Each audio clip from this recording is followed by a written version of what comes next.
చెప్తా ఒక నిమిషం.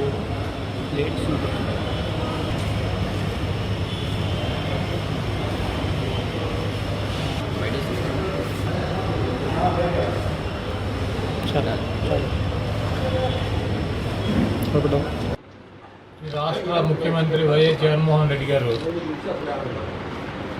ఈ రాష్ట్రంలో ఉన్నటువంటి అర్హులు ఎవరైనా ఉంటే అప్లై చేసినాక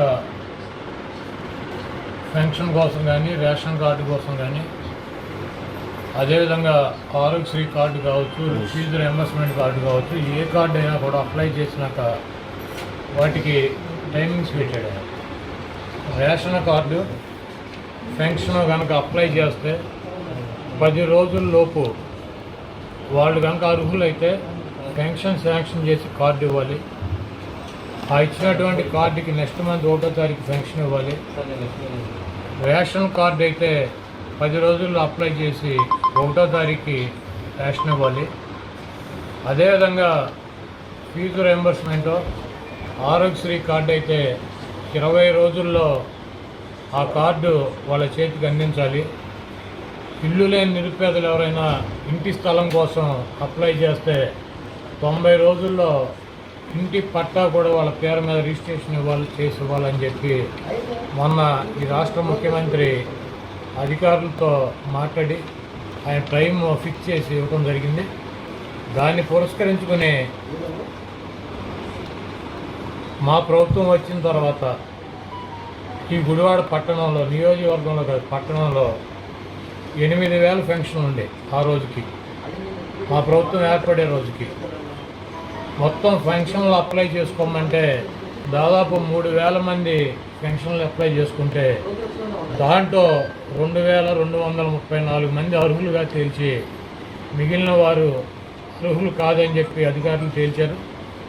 అదేవిధంగా పాత పెన్షన్లని రీవెరిఫికేషన్ చేయమని చెప్తే చంద్రబాబు నాయుడు చెప్పినట్టు, రామోజీరావు చెప్పినట్టు, రాధాకృష్ణన్ చెప్పినట్టు, లేదా బిఆర్ నాయుడు చెప్పినట్టు కాకుండా ఇక్కడ ఉన్నటువంటి 8,000 పెన్షన్ని ఎంక్వైరీ చేస్తే 148 పెన్షన్లే ఎలిజిబుల్ కాదని చెప్పి ఈ గుడివాడ పట్టణంలో 148 పెన్షన్లే తొలగించడం జరిగింది.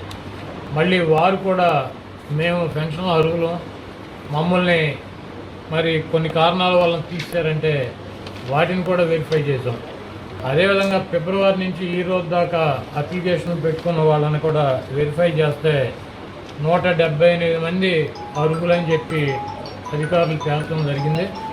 మరి 10 రోజుల్లో పెన్షన్ ఇమ్మన్న దానికి ఈ 10 రోజుల్లో అప్లై చేసుకున్నటువంటి వాళ్ళు 194 మంది మాకు పెన్షన్లకి మేము అర్హులు మాకు ఇమ్మని చెప్తే దాంట్లో అర్హులు కాదండి 25 మందిని తేల్చారు. 169 మందికి ఈరోజు పెన్షన్ కార్డులు ఇవ్వడం జరిగింది. అదేవిధంగా 178 మందికి కూడా ఫిబ్రవరి నుంచి వచ్చిన వాళ్ళకి కార్డులు ఇవ్వడం జరిగింది. అంటే జగన్మోహన్ రెడ్డి గారు ముఖ్యమంత్రి అయిన తర్వాత ఈ గుడివాడ నియోజకవర్గంలో ఉన్నటువంటి ఈ మున్సిపాలిటీలో దాదాపు 3,000 మందికి కొత్తగా పెన్షన్లు అందించడం జరిగింది. 148 మందికి గత ప్రభుత్వం ఇచ్చినటువంటి పెన్షన్లు తొలగించడం జరిగింది. ఆ 148లో కూడా 80 చిల్లర పెన్షన్లో మరణించినటువంటి వ్యక్తులు. అంటే దాదాపు బతికున్నటువంటి పెన్షన్లు అనర్హులు అని చెప్పి తీసేసినటువంటి పెన్షన్లు గుడివాడ మున్సిపాలిటీలో 68 చనిపోయిన వాళ్ళకి తీసేస్తాయి. మరి కొత్తగా ఇచ్చినటువంటి పెన్షన్లు 3,000. అదేవిధంగా ఈ రాష్ట్ర ప్రభుత్వం ప్రతి ఒక్క పేదవాడికి, ప్రతి ఒక్క వ్యక్తికి జగన్మోహన్ రెడ్డి గారికి పెట్టినటువంటి స్కీముని కులాలు చూడకుండా, పార్టీలు చూడకుండా, ప్రాంతాలు చూడకుండా ప్రతి ఒక్కరికి అందించాలన్నటువంటి దృక్పథంతో ఆయన పనిచేస్తున్నారు. ఆయనకి ఈ పేదలందరి తరఫున నేను ధన్యవాదాలు తెలుపుతున్నాను.